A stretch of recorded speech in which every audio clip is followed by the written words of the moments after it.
Public उसकी सोच ही ऐसी है कि जब कानून बनता है तो वो उसको काफी सीरियसली लेते हैं।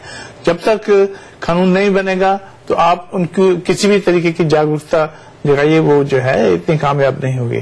तो कानून जो बनना है वो बहुत जरूरी है और यही वजह है कि हम अपना जो है कैंपेन इतनी जोर शोर से कर रहे हैं और हमें उम्मीद है कि जो है लॉ जो है और कानून जो है वो जरूर बनेगा यहाँ पे। लेकिन क्योंकि अब हाउस ऑफ कॉमन्स में पर्याप्त समर्थन नहीं मिल पाया तो अब आगे क्या होगा इस दिशा में? देखिए, अभी हमारी लड़ाई जारी है। ठीक है, हम सिर्फ 64 वोटों से थोड़ा सा हमें कमी रह गई है और हमें मालूम है 650 यहाँ पे एमपी हैं और एक दूसरे राउंड में जो ये आएगा पार्लियामेंट में तो हम जो है वो कमी पूरी कर लेंगे और हमें उम्मीद पूरी है कि कानून जो है जरूर बनेगा हमारे फेवर में। लेकिन फिलहाल जो रुकावट आई है इससे कितना धक्का लगा है इस अभियान को?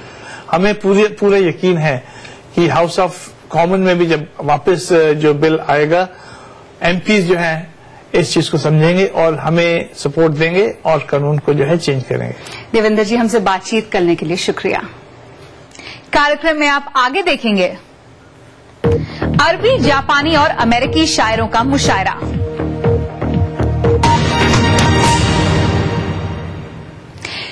तालिबान की गोली झेलने के बाद इलाज पूरा होने पर पाकिस्तान की मलाला यूसुफजई ने ब्रिटेन में एक बार फिर पढ़ाई शुरू की। लेकिन क्या हाल है स्वात में रहने वाली उन लड़कियों का जो मलाला के साथ पढ़ती थीं? क्या कुछ बदला है उनके लिए या फिर अब भी वो खौफ के साए में ही जी रही हैं? पाकिस्तान से बीबीसी संवाददाता सना गुलजार की रिपोर्ट। सवात की हसीन घाटी पर पिछले साल फिर खून खराबे का दाग लगा। अक्टूबर में मलाला यूसुफजई तालिबान की गोली का निशाना बनी, जिसके बाद उन्हें इलाज के लिए ब्रिटेन ले जाया गया। ठीक होने के बाद पिछले महीने से मलाला ने ब्रिटेन में फिर पढ़ाई शुरू कर दी है और साथ ही उन्होंने अपने नाम पर बने फंड से सवात में लड़कियों की तालीम के लिए मदद देने का ऐलान भी किया है। हमारा पहला ग्रांट जो है वो पाकिस्तान के इलाके स्वात के लिए है, क्योंकि बहुत खूबसूरत इलाका है जहाँ पर बच्चे तालीम से महरूम है, जहाँ पर बच्चियां घरों में काम करती है, जहाँ पर बच्चियां कपड़े धोती है, बर्तन धोती है। तो हम चाहते हैं कि वो बच्चियां स्कूल जाए और इसी मकसद के लिए हम उन बच्चों को तालीम देंगे। मलाला तो अब महफूज हैं, मगर सवात में उनके साथ जख्मी होने वाली उनकी 2 सहेलियां अब भी खौफ की जिंदगी गुजार रही हैं। शाजिया की जिंदगी अब पहले जैसी नहीं रही। वो स्कूल से वापस आकर तेजी से घर के भीतर चली जाती हैं। वो सहमी हुई हैं पर लड़ भी रही हैं। हमने इतने बड़े वाक़े से फिर हम स्कूल गए, अपनी स्टडी को जारी रखा। अगर आज हम स्कूल ना जाते तो दुनिया के लिए कैसे पैगाम पहुंचाते कि यानी कि हर जो भी जैसे भी हालात हो लेकिन तालीम तो जारी रखनी है ना। शाजिया डॉक्टर बनना चाहती हैं, पर उनके घर के बाहर लगा ये पहरा इस बात का इशारा है कि ये ख्वाहिश अब भी उनके लिए खतरे से खाली नहीं। मलाला के साथ जख्मी होने वाली उनकी एक और सहेली कायनात भी स्कूल के अलावा घर से बाहर नहीं निकल पाती। वो भी आगे और पढ़ना चाहती हैं, मगर उन्हें लगता है कि वो महफूज नहीं। मैं ये सोचती हूँ अगर मैं भी मलाला की तरह बाहर होती तो आज मेरी वजह से सारे मोहल्ले को और इसको ये बात मुझे ना कहनी पड़ती। सारे मोहल्ले की जब हमारे घर के करीब वो ब्लास्ट हुआ तो सारे मोहल्ले के लोग ये कहते थे मुझे कि कायनात ये हमला जो है ब्लास्ट आपकी वजह से हुआ है। फिलहाल शाजिया और कायनात की जिंदगी औरों की तरह आजाद हो ये मुमकिन नहीं लगता, मगर मलाला के फंड से यहाँ की कई बच्चियों की तालीम मुकम्मल हो ये मुमकिन हो सकता है। सना गुलजार, बीबीसी न्यूज। स्वात, जहां पढ़ाई के लिए लड़ाई लड़ रही हैं लड़कियां। ग्लोबल इंडिया में आगे देखिएगा, पहचानना मुश्किल कौन असली और कौन नकली, ऐसे बनाए जाते हैं डिजिटल चेहरे।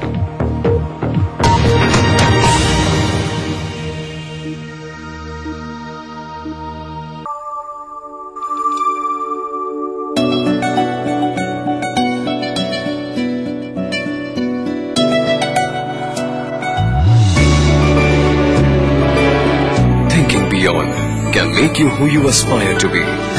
Jaipur National University. Think beyond. Cavities, कौन सा टूथपेस्ट यूज करते हैं आप? टूथपेस्ट देना। सही एंटी कैविटी टूथपेस्ट चुनना बहुत जरूरी है, इसीलिए कोलगेट। इसका कैल्शियम और एक्टिव मिनरल्स फॉर्मूला दांतों के बीच पहुँचे और कैविटीज को रखे दूर। तो अब नो कैविटी, ओनली कोलगेट। सही choice. Colgate number 1 anti cavity toothpaste. अब कोलगेट 100 ग्राम पैक के साथ forever fairness cream sachet free. पूरी दुनिया में जिसका नाम रोशन है, मोढेरा का सूर्य मंदिर। सूर्य देवता वे स्वयं आते हैं यहाँ रोज सुबह।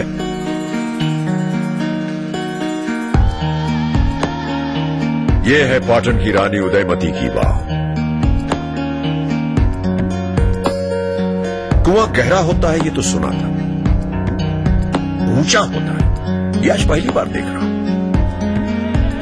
देखिए वडनगर का ये कीर्ति तोरण, जिसने बहुत कुछ देखा है। ये पत्थर नहीं इतिहास के पन्ने हैं, सुनिए इनका संगीत। यहाँ खुशबू है हुनरमंद हाथ की बीती हुई बात ही। यहाँ खुशबू है गुजरात की।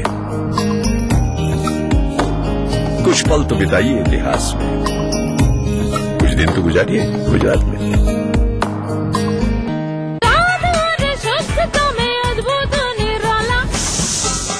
राजेश मसाला है ये, सचमुच स्वादिष्ट, सचमुच शुद्ध। जीतिए एक फ्लैट और करोड़ों के इनाम। 15 ion cars, 25 iPhone 5, 50 iPad mini और 1000 सोने के सिक्के। खरीदिए वेक्टस ग्रुप के गंगा, वाटरवेल, वेक्टस पानी की टंकियां और पाइप्स।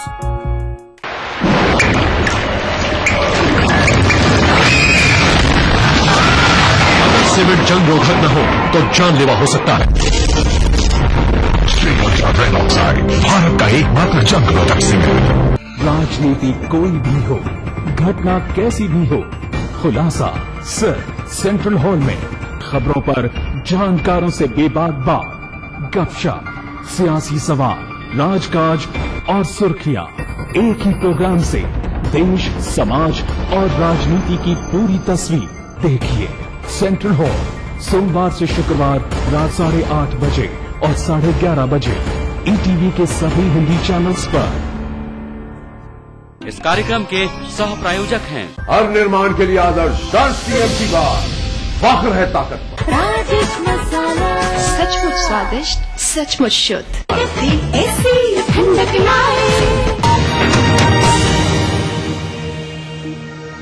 आप देख रहे हैं ग्लोबल इंडिया, मैं हूं नेहा भटनागर। फिल्मों में किसी खतरनाक स्टंट को देखते वक्त क्या आपके मन में भी ये ख्याल आता है कि क्या ये असली हीरो है या उसका हमशक्ल? लेकिन अब तो बात हमशक्लों से भी काफी आगे जा चुकी है, क्योंकि अब इस्तेमाल होने लगा है डिजिटल चेहरों का। कैसे, चलिए देखते हैं। मिलिए एमिली से। अगर आपको लगता है कि ये इनकी असली छवि है तो ये आपकी गलतफहमी है।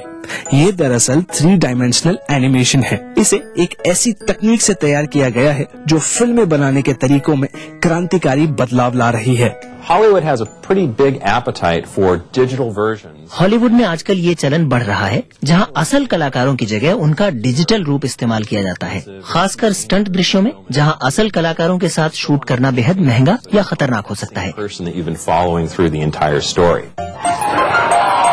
दर्शकों ने द एवेंजर्स जैसी फिल्मों में डिजिटल मॉडल देखे हैं जो असल लगते हैं, लेकिन डिजिटल चेहरे दिखाना पेचीदा काम है।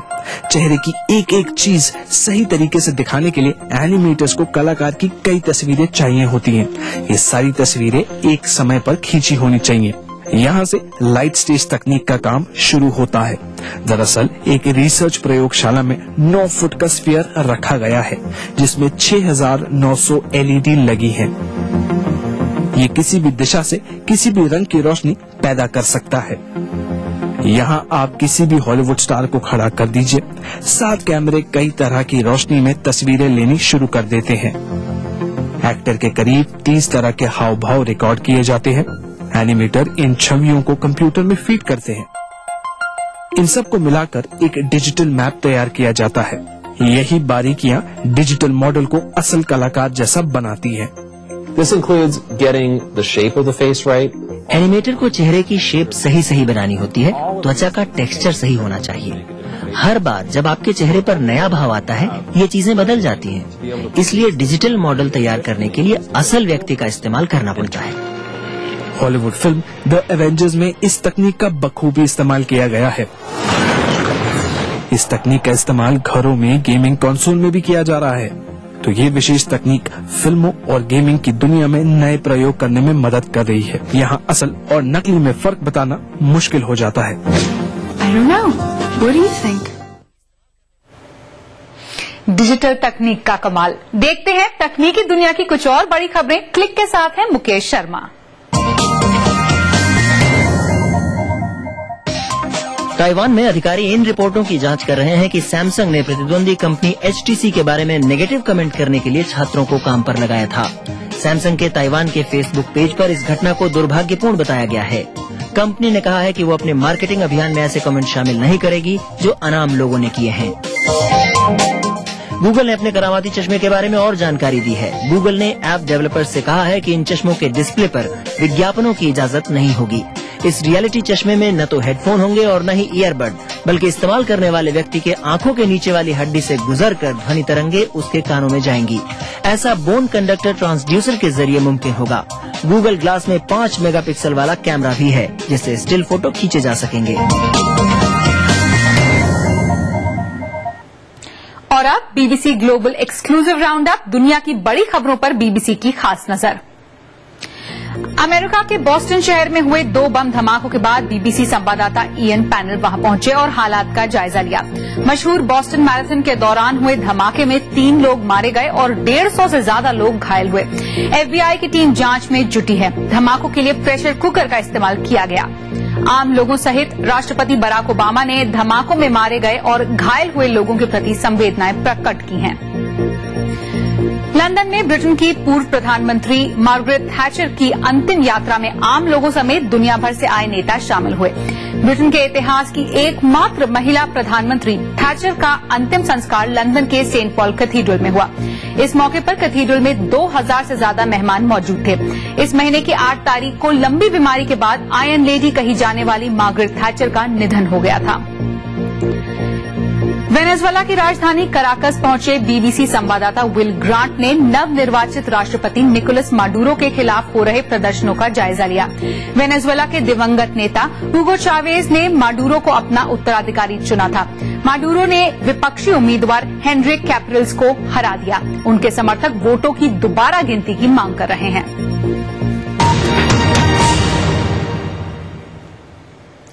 ग्लोबल इंडिया में आप देखेंगे अगले सप्ताह नेपाल में बढ़ता चीन का दबदबा और सैकड़ों पाकिस्तानियों को मिला भारत में नया जिगर। उर्दू में शेर और शायरी करते हुए आपने भारतीयों और पाकिस्तानियों को तो जरूर देखा होगा, लेकिन क्या आपने कभी किसी अमेरिकी या जापानी शायर को सुना है? नहीं ना? तो चलिए हम आपको दिखाते हैं ऐसा मुशायरा जिसमें विदेशियों ने उर्दू में शायरी करके वाहवाही बटोरी। क्या तेज जगमगाती थी कातिल के हाथ में, अब उसकी आस्तीन में भी हम जल रहे। 29 वर्षीय मैक्स ब्रूस नादेर कैलिफोर्निया के रहने वाले हैं, लेकिन उन्होंने लखनऊ के गली कूचों में रहकर न सिर्फ उर्दू को सीखा है बल्कि उस पर महारत भी हासिल की है। अच्छा शायर वो है जो अच्छे शेर, अच्छे अशार पैदा करता है। गालिब अच्छे हैं, मीर अच्छे हैं जो रिवायती शायरी करते हैं। बुनियादी तौर पे शायर के बारे में कम सोचता हूँ, शेर के बारे में ज्यादा सोचता हूँ। जश्न बहार मुशायरा में इस बार मैक्स जैसे और भी विदेशी शायरों ने हिस्सा लिया जिनकी मातृभाषा उर्दू नहीं है।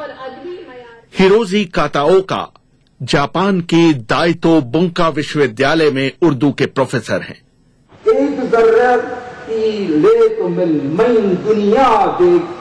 कृष्णचंद्र की कहानी सफेद फूल से उर्दू की तरफ आकर्षित होने वाले हिरोजी फैज, इकबाल और मंटो का जापानी में अनुवाद कर चुके हैं। मरहबा क्या शान शौकत आज तक उर्दू की है। इसी तरह उमर सलीम अल दरूज सऊदी अरब के रहने वाले हैं। ये उर्दू में MA कर चुके हैं। भारत और पाकिस्तान में होने वाले मुशायरों में जब वो काफिया पहनकर शेर पढ़ते हैं तो लोग दाद दिए बगैर नहीं रहते। माशाल्लाह हिंदुस्तान में पब्लिक बड़ी साहिब ज़ौक़ पब्लिक हैं और साहिब फन शुआरा यहाँ मौजूद हैं और ये हमारे लिए बहुत अच्छी बात है कि हम एक्सपीरियंस हमें हासिल हो रहा है, अल्फाज वोकैबुलरी बढ़ रही है हमारी। मेरा पैगाम मोहब्बत है जहां तक पहुंचे। शायद कविता से जिस तरह संस्कृतियों को जोड़ा जा सकता है उतना किसी और तरीके से नहीं। सबसे बड़ी बात यह है कि उर्दू जुबान भारतीय उपमहाद्वीप से बाहर पैर पसार रही है और सराही भी जा रही है। रेहान फजल, BBC, दिल्ली। दिल्ली में दाद बटोरते परदेसी शायर। फिलहाल लंदन के BBC ब्रॉडकास्टिंग हाउस से ग्लोबल इंडिया की टीम को अनुमति दीजिए। नमस्कार।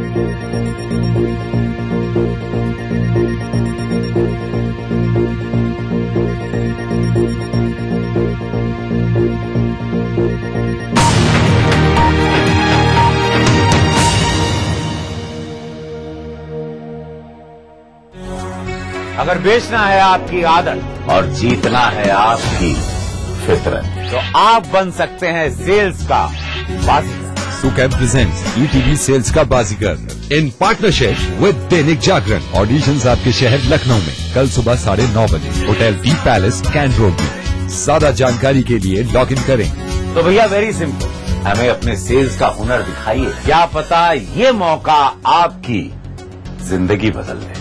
Brought to you by Sukham in partnership with Dainik Jagran in association with Liberty Foot Fashion.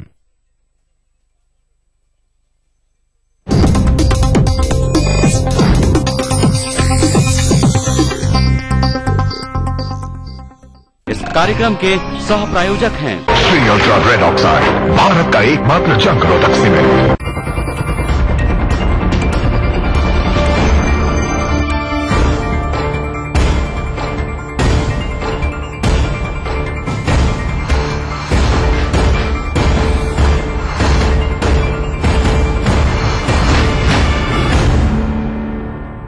नमस्कार, मैं हूं हरिशंकर व्यास। सेंट्रल हॉल में आपका स्वागत है।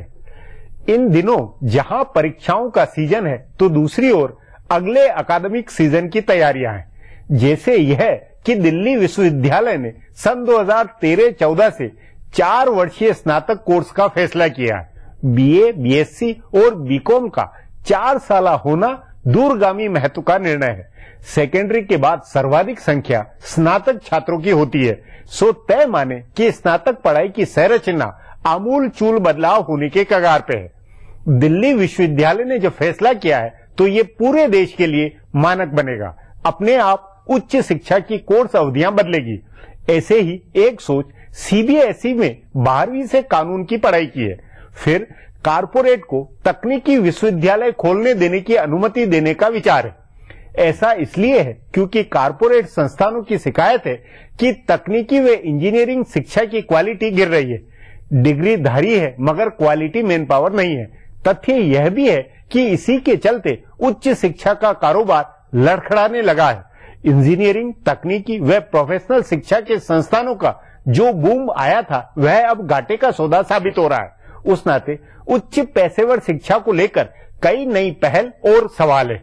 यही आज चर्चा का विषय है, पर इससे पहले सुर्खियां, राजकाज व गपशप है और शुरुआत सत्ता गलियारों की गपशप से करते हैं।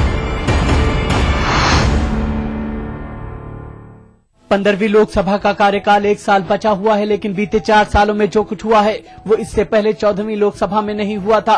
पहली बार हुआ कि लोक लेखा समिति के अध्यक्ष की बनाई रिपोर्ट को समिति के सदस्यों ने बहुमत से खारिज किया और पहली बार ऐसा होगा कि संयुक्त संसदीय समिति की रिपोर्ट आम सहमति से नहीं पेश होगी। PC चाको की अध्यक्षता में संचार घोटाले की जांच के लिए बनी JPC की रिपोर्ट का सभी विपक्षी पार्टियों ने विरोध किया है। 25 अप्रैल की आखिरी बैठक में इस पर सहमति की मुहर लगनी है, लेकिन सभी विपक्षी पार्टियों ने साफ कर दिया है कि वो इस रिपोर्ट को खारिज करते हैं और इसका विरोध करेंगे। DMK ने कहा कि JPC ने राजा को बुलाकर उनका पक्ष नहीं सुना और बिना उन्हें सुने उनके ऊपर घोटाले का ठीकरा फोड़ा गया, इसलिए वो रिपोर्ट पर अपनी असहमति देंगे।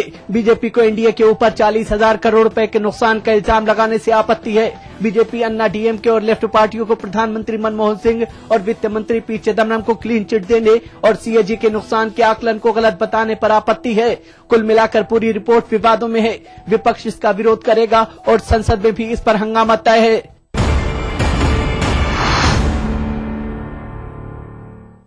भारतीय जनता पार्टी के नेता संचार घोटाले की जांच कर रही संयुक्त संसदीय समिति की रिपोर्ट देखकर हैरत में हैं। 25 अप्रैल को इस रिपोर्ट पर अंतिम मुहर लगाने के लिए पीसी चाको की अध्यक्षता वाली इस जेपीसी की आखिरी बैठक होगी और उसमें जो हंगामा होगा सो होगा। लेकिन अभी भाजपा नेताओं का ये कहना है कि स्पेक्ट्रम आवंटन की जांच के लिए जेपीसी की मांग करके फंस गए। भाजपा ने संसद का एक पूरा सत्र नहीं चलने दिया था, तब जाकर जेपीसी बनी थी। उसी जेपीसी ने 2G स्पेक्ट्रम घोटाले में प्रधानमंत्री मनमोहन सिंह और उनके वित्त मंत्री पी चिदम्बरम को क्लीन चिट दे दी और सारा दोष ए राजा के मत्थे मढ़ दिया। चाको ने जो रिपोर्ट बनाई है उसमें 1,76,000 करोड़ रुपए के नुकसान के सीएजी के आंकड़े को पूरी तरह से खारिज कर दिया गया। उल्टे एनडीए राज में नीति बदलने से 40,000 करोड़ रुपए के नुकसान का ठीकरा भाजपा के ऊपर फोड़ दिया गया। भाजपा के एक वरिष्ठ नेता और प्रवक्ता का कहना है कि अच्छा हुआ भाजपा हेलीकॉप्टर घोटाले की जांच के लिए जेपीसी पर तैयार नहीं हुई, वरना वो जेपीसी हेलीकॉप्टर घोटाले के लिए भी भाजपा और एनडीए को जिम्मेदार ठहरा देती। भाजपा के एक नेता का कहना है कि अच्छा होता मामला अदालत में ही चलता।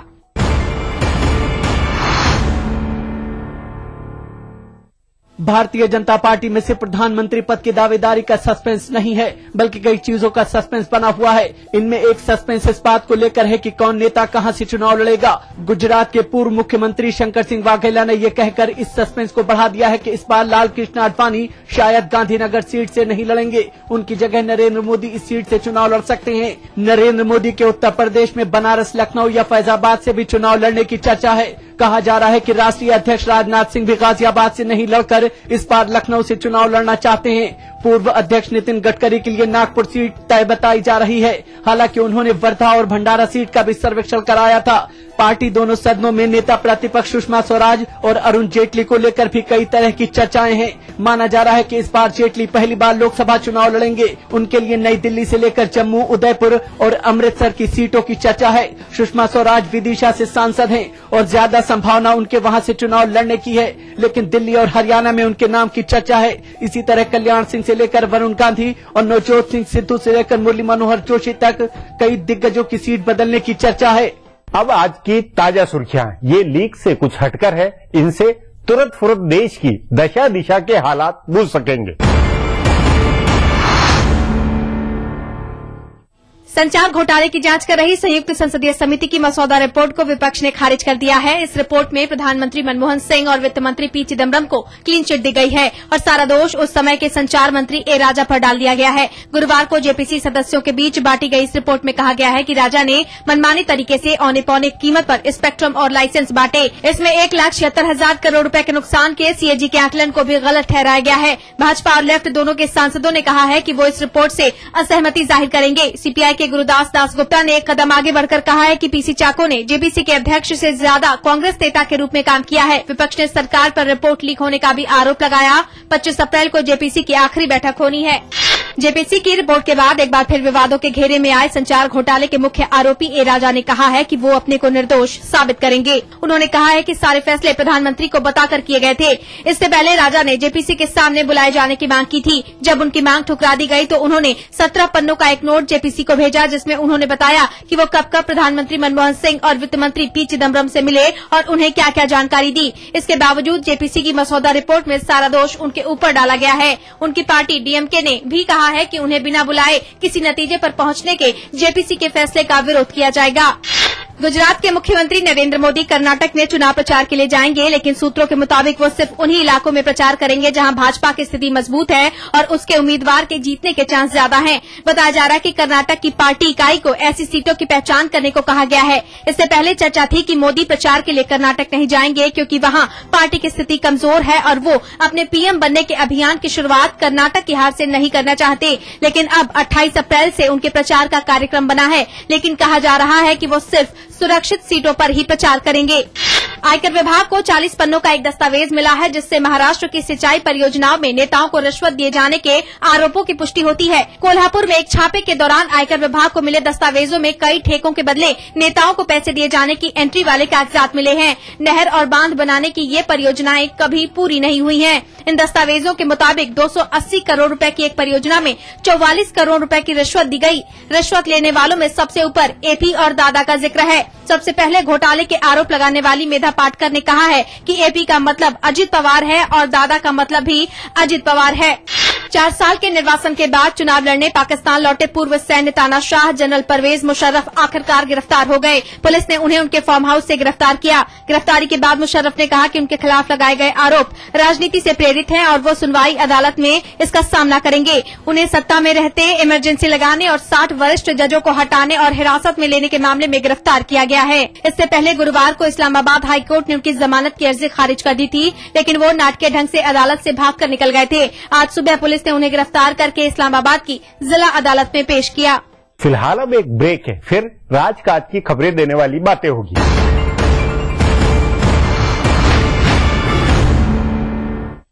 अगर बेचना है आपकी आदत और जीतना है आपकी फितरत, तो आप बन सकते हैं सेल्स का बाजीगर। सुकैम प्रेजेंट्स ईटीवी सेल्स का बाजीगर in partnership with Dainik Jagran. Auditions आपके शहर लखनऊ में कल सुबह 9:30 बजे होटल दी पैलेस कैंट रोड में। ज्यादा जानकारी के लिए लॉग इन करें। तो भैया वेरी सिंपल, हमें अपने सेल्स का हुनर दिखाइए। क्या पता ये मौका आपकी जिंदगी बदल दे। Brought to you by Sukham in partnership with Dainik Jagran in association with Liberty Foot Fashion. Desh Bhagat University, a center of innovation, research and entrepreneurship. International standard UG, PG and doctorate program. Desh Bhagat University, Punjab, your freedom to grow. जम के खाओ, खूब बचाओ। Maheshwari pharmaceutical द्वारा निर्मित त्रिंगासव खून की कमी को दूर करे, तंदुरुस्त और स्वस्थ बनाए। आयुष द्वारा प्रमाणित त्रिंगासव। हमारा संकल्प हमें औरों से ही नहीं खुद से भी रहना है आगे। हमने बनाया बेहतर को और भी ज्यादा बेहतर। पेश है महाशक्तिशाली घड़ी डिटर्जेंट पाउडर।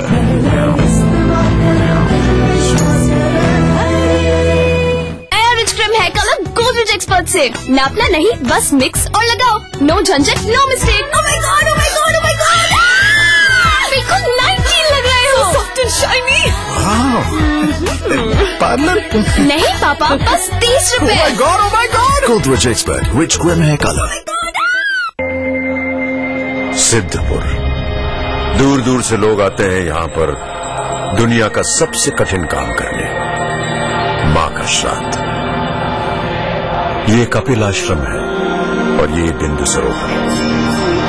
ये पानी नहीं है, बेटे बेटियों के आंसुओं का सागर है। कहते हैं सरस्वती नदी यहीं लुप्त है। सरस्वती माँ का एक और नाम।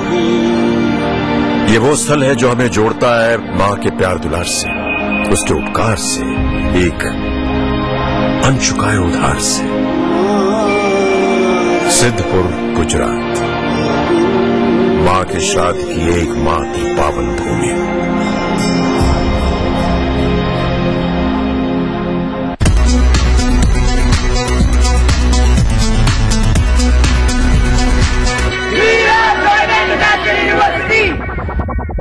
वर्ल्ड फेमस फॉमी मोबाइल खरीदने का सुनहरा मौका केवल 699 रुपए में। Latest 32 Bollywood hot movie. Foamy mobile for me.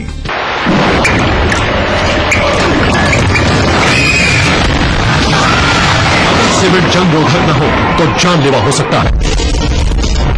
Sri Lanka red oxide, Bharat का एकमात्र जंग रोधक सीमेंट।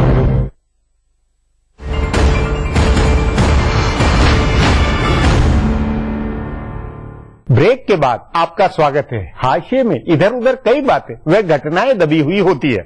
इनका खासा राजनीतिक अर्थ भी होता है। उन्हीं में से अब पेश है राजकाज की कुछ बातें। कांग्रेस के नेता हैरान परेशान हैं। पिछले 3 महीने में राहुल गांधी तीसरी बार उनसे मिल रहे हैं। पहले जनवरी में 3 दिन के चिंतन शिविर में उन्होंने सभी नेताओं से मुलाकात की, फिर उपाध्यक्ष बनकर आए तो फरवरी में दिल्ली में सभी पार्टी पदाधिकारियों और बाद में प्रदेश के नेताओं और सांसदों से मुलाकात की और अब फिर वो प्रदेश के नेताओं से एक एक करके मिल रहे हैं। उन्होंने बिहार, दिल्ली, आंध्र प्रदेश, तमिलनाडु आदि प्रदेशों के नेताओं से मुलाकात की है और ये सिलसिला आगे चलेगा। पर नेताओं को समझ में नहीं आ रहा कि हर मुलाकात में वो क्या नई बात करें। तभी बातचीत घूम फिर कर पुराने मुद्दों पर आ जाती है। संगठन को मजबूत करना और बूथ कमेटी बनाना इन मुलाकातों में सबसे कॉमन बात हुई है। हर बार राहुल गांधी प्रदेश के नेताओं को जमीनी स्तर पर पार्टी को मजबूत करने के निर्देश देते हैं। वित्त मंत्री पी चिदम्बरम ने अमेरिका में ही ये खबर सुनी कि उन्हें दुनिया की प्रतिष्ठित पत्रिका टाइम ने दुनिया के सबसे प्रभावशाली 100 लोगों की सूची में शामिल किया है। वो भारत की आर्थिक सेहत के लिए बेहद जरूरी हो गए विदेशी निवेश जुटाने के चक्कर में अमेरिका और कनाडा की यात्रा पर थे। इससे पहले ब्रिटेन की पत्रिका इकोनॉमिस्ट और अमेरिकी पत्रिका टाइम ने उन्हें प्रधानमंत्री पद का अगला दावेदार भी बताया था। अब उसे आगे बढ़ाते हुए टाइम ने उन्हें दुनिया के 100 सबसे प्रभावशाली लोगों में शामिल किया है और कहा है कि काम करने में उनका कोई मुकाबला नहीं है और वो जितनी बारीकी से चीजों को समझते हैं उतनी कोई नहीं समझता। पहली बार ऐसा हुआ है कि भारत की अर्थव्यवस्था को उदार बनाने में किसी ने चिदम्बरम की भूमिका रेखांकित की है। पत्रिका ने लिखा है कि